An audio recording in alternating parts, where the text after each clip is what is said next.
Hey, Bob Duffy here. I want to give you guys a quick walk through Blender so you can set up an environment, texture models with good lighting so that they look fairly realistic, like this orange peel monkey right over here.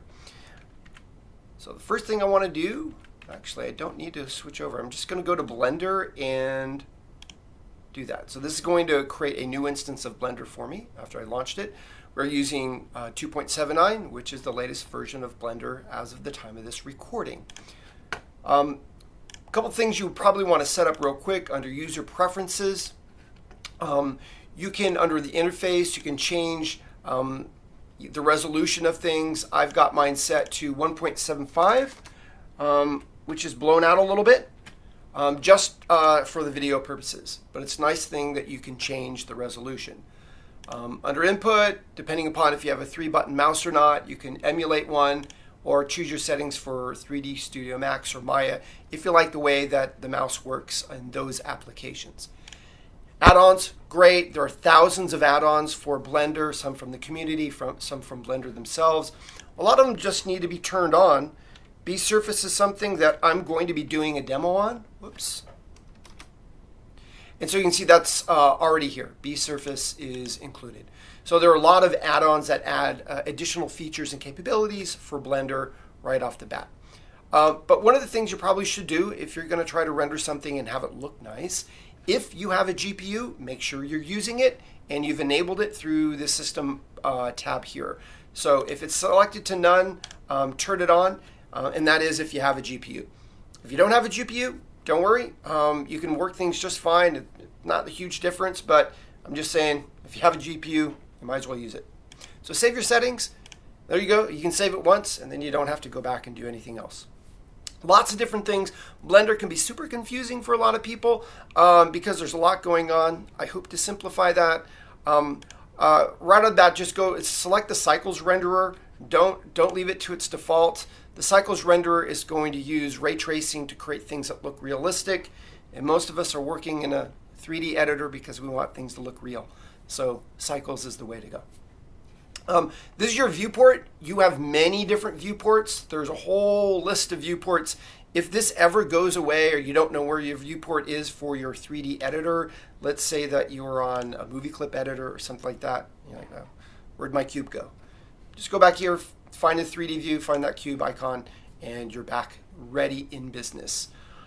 Couple of quick tips on how to use the mouse in Blender. I'm able to move around this scene by using the middle mouse button. Press the middle mouse button down and you can rotate around by moving left or right or up or down. If you hold the shift key before you do that, shift key, middle mouse button, that's panning your whole scene up and down or left and right. Okay. If you use a wheel on your mouse and you roll it forward, you can zoom in, zoom out. So between those, really you can move around, zoom in, do just about anything that you need to do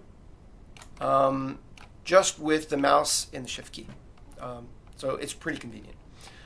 Selecting things, if I want to select this camera, I right click. Select that lamp, I right click. Anything that you select is done with a right click. It can be counterintuitive. If you start clicking around the left, you're going to move this cursor around quite a bit. So use the right click. It's your friend for selection. The next thing to pay attention to is the mode that you're in this viewport. You can be in edit mode, which edit mode allows you to select either the points or select the edges or select entire faces and adjust them. So edit's really nice. Essentially, if you're going to model anything or you're going to edit something that you've modeled, you need an edit mode to do that. Just check what mode that you're in. But in terms of like texturing a model or rendering things like that, you're usually going to be in the object mode.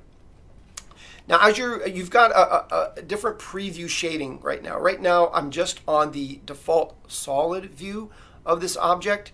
I can be in wireframe mode. I can be in bounding box mode, which for a cube doesn't look anything different, but if I had a different type of mesh here, it would change it just to kind of a bounding box as you see here.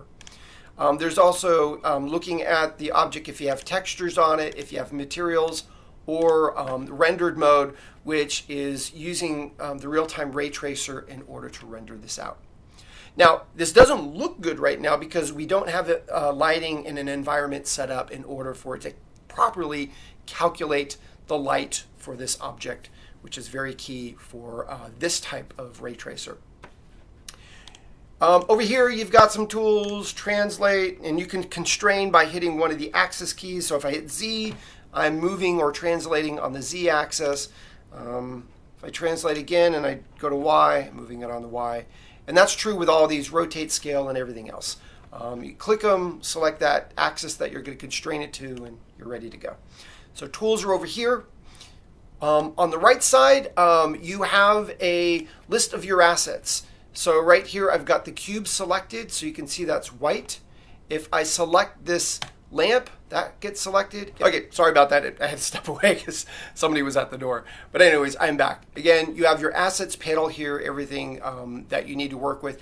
It works a lot like a layers panel in Photoshop. So this cube, if it's selected, I can turn it off or on in terms of viewing.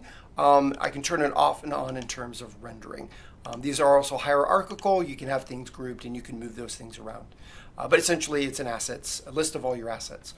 The key panel that you're probably going to spend the most time is the properties panel.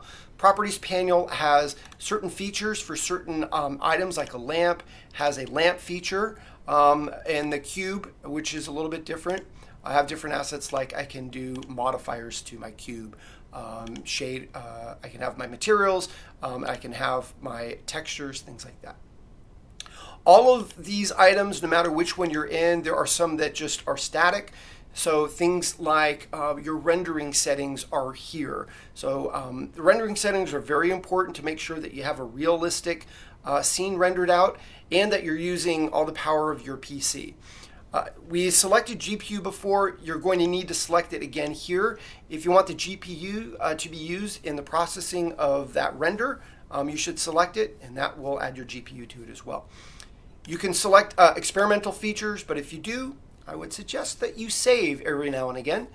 I tend to like experimental, and I will save every now and again. The other key one is world. So let me switch over here to the rendered view. And as we said, it doesn't look great because we don't have much going on here. And you'll see this change right away. This is where I can change my background information if I had different background colors, etc. Again, still, it doesn't look really good because we haven't really set it up with good information. Click Use Nodes on anything for cycles. Cycles uses nodes for you to give you highly configurable properties for what you're doing. And I will show you nodes in a bit. But what you're going to want to do is, after you select that, under Color, click on the right and go to Environmental Textures. And here what you're going to do is you want to open an environmental file. You probably don't have one, but I can tell you how to get one. Is go to the internet and search for HDRI. HDRIs are texture environments that are based upon lighting and scanned environments. So this is one here called HDR Outdoor Field Afternoon, and it looks exactly like it's described. It's an outdoor field with clouds. And as you can see, our cube suddenly is illuminated, and it's illuminated not just with the outdoor light, but with the environment itself. And it's using physics-based materials in order to appropriately light this up. So this is much nice, and this is what ray tracing does for you. It gives you a much more realistic view based upon the lighting and the environment. You'll notice that there's this graininess going on. That's perfectly fine. The graininess should go away, and the graininess essentially is all the light being calculated by the cycles renderer. To help this out, what we can do is we can get rid of this lamp because it's not needed. It's also trying to calculate the light from the lamp that I have in here from before. So I'm going to go ahead and delete the lamp. And there we go. And I can already see some of that graininess is gone, which is really good. So there we go. So those are the quick basics of really walking through the environment of Blender, the panels that you need to use, and setting up the lighting that you need. The next thing you want to do is make sure that you can texture and set up the materials for your object so it looks real as well. And that's key to any object. To go into that step, I'm going to get rid of this cube. Just hit my delete button, get rid of it. I'm going to add in an object that's a little bit more interesting, and that is this monkey head. So I'm going to zoom out here, get my monkey in the right place. Sorry, I had moved that 3D cursor all around from before, and that's why he's not in the right place. There it is. Okay, Suzanne is the name of the monkey, provided by Blender and used in many, many demos. You'll notice that he's kind of faceted. He doesn't look great. We can fix that by clicking on Smooth. Smooth is going to smooth out all those edges and make him look better. If I go into edit mode, you'll see that he's actually not made of that many faces. That's a good thing. You don't really want a lot of high resolution or high poly meshes. You want them to be lightweight like this. And you want to be able to add the materials on the two-dimensional surface level in order to get the details that you need. And that essentially, this exact same monkey head is being used to create this. So you can see we don't need a lot of these mesh faces in order to get the detail that we need. That's key to doing any 3D project. So let me go back to object mode. Let me go back to my rendered view. And we can see, yeah, Suzanne's looking a ton better here, but still looks a little origami-like. We can see like the folds of things. It's not as smooth as it needs to be. This is a key tip. You can add a modifier here that is going to add detail in that's not there. It's like a major magic wand. You can get to modifiers for any model by clicking on the wrench icon. So go to add modifier, do a subdivision surface, and before I do that, I'm just going to tell you, look at this closely. Look at Suzanne's ear while I do this. I'm going to click subdivision surface, and boom, there we go. That origami look is gone now, and Suzanne looks a ton better. Now this is starting to look like a model that's part of this environment. All right, so we've got the model looking pretty good, but still the material does not look that real. This still is looking phony to me. If I go over here to this icon, that's the materials property. I don't really have a material assigned to Suzanne. Click new, it creates one called material.001. In here you can change the color all to your heart's content, create any colored monkey head that you want. Oh no, this happened. Okay, so this happened to me once before, and of course I'm recording a video and it happened here. Not to worry, we can get back into Blender and redo this really quickly. Okay, we're back. Sorry about that. I shouldn't have moved that so fast and all around. Anyways, I changed the color of Suzanne. There you go. Something very simple to do. But if you notice, it doesn't look that real. The default shader isn't the best. There's a better shader that Blender has put in here, and it comes from Disney. At least it comes from the approach that Disney takes to doing shading and materials in its movies like Wreck-It Ralph, and I think that's where this comes from. So I'm clicking up here to open another window here, and I'm going to get into the nodes editor. So I'm going to change this viewport from the 3D viewport to the node editor. Zoom in just using my mouse, and there I go. There we are, node editor, perfect.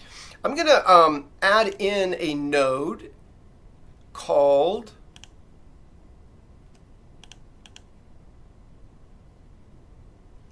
the principled shader. Now I'm going to set this color to red, just the same as that one is, and that way you can see apples to apples. And I'm going to move this over because we don't need that since we're using principled. All right, so I'm going to take this and plug it in there and look at Suzanne so you can see the difference. Plug that in and boom. Now that is calculating Suzanne based upon the environment itself. It's using the textures correctly. So this is exactly what we want. I'm just going to give you a quick overview of the materials shader here. You've got the color as we explained before. Roughness is really important because roughness is going to say, is something shiny or is it rough, like, I don't know, cardboard, right? And so you can determine, looking at materials, whether or not you think they're rough or they're shiny. Another key aspect is the metalness. So while something could be shiny, it may not be metallic. You can turn up the metallic or the metalness of it, and something looks very metally. If I make this white, you'll see that this starts to look more like chrome. Very good. I can move the roughness up a little bit, and you can see it starts to become kind of more like a rougher, more muted out metal. So you can play around with that and do some really, really cool stuff. Subsurface is where the surface level is a little bit transparent. Think of skin. Our skin is transparent to some degree. If I took some skin, I know, gross, and I held it up, it would be transparent. You'd see through it, and you'd see color underneath it. So we're all flesh and blood. So the thing that's underneath is a little bit red, like this over here. So let me turn the subsurface up, and there we go. Now we get something that starts to look a little bit rubbery, fleshy, or like silicone, right? One thing you notice is this, all the dottiness of this can be fixed by doing one simple thing, which I didn't do when I came back. I have to get rid of this lamp, delete it, okay, and I'm also going to go over to my renderer, and I need to change my sampling. I'm going to change it to 2, and that's going to improve things quite a bit. Okay, so back to Suzanne. Okay, there we are. So the subsurface is now working. That looks pretty cool. Other things that you can do a lot of other stuff, like sheen is going to be, imagine if the monkey was made of cloth and had a little bit of sheen on it. Clear coat would be, if let's say you had some wood, which is rough, and then clear coat would be like a lacquer on the wood. But what I want to talk about is normal. Normal is what gives things really a realistic look. Almost everything in the world that you look at has some sort of textured, bumpy pattern to it. There's going to be recesses, there are going to be things that kind of bump out, and that's what normal does. It gives things that kind of three-dimensional textured surface. Let's switch over here to our orange head monkey. So you can see that happening here, and that's done through the normal part of the principled shader. It's done fairly simply. What you do is you plug something in here, which is an image map. Let me show you an example image map that I just plugged in through a procedural texture. I'm going to unplug the normal, and I'm going to take this Verneuil texture here, and I found that by going Add, Texture, Verneuil. If I plug that in here, you'll see what's going on. It's just this dotted pattern texture. That's kind of what I was after. And you've got configurations. If this was down 5, you'd see, wow, the texture is just kind of these big dots. If it was 80, these are tighter dots. And I think I had it all the way up to 145, right? That's plugged into this bump node. Now the bump node turns it into a normal map. A normal map is really calculating the height information that's going to be on the surface of this model. Every model has these faces on them, just as we saw with this monkey head. It was made of a bunch of facets and faces. The normal information says that the light is going to essentially bounce away from those faces. Now we can give additional normal information to this model in the way of this two-dimensional image, essentially a JPEG or PNG type file. That's what the Verneuil is going to create for us. To get it from this two-dimensional information to this three-dimensional information, you need to turn it into a map. That's what bump does. So let me unplug this here and plug it back in so you can see it.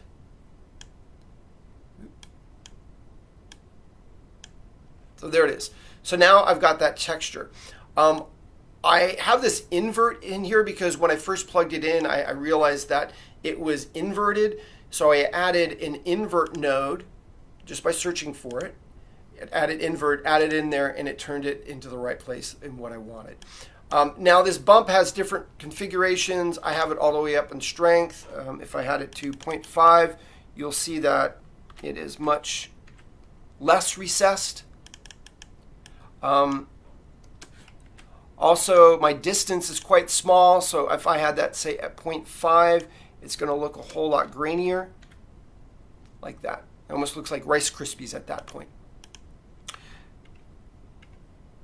0.1. And there we go.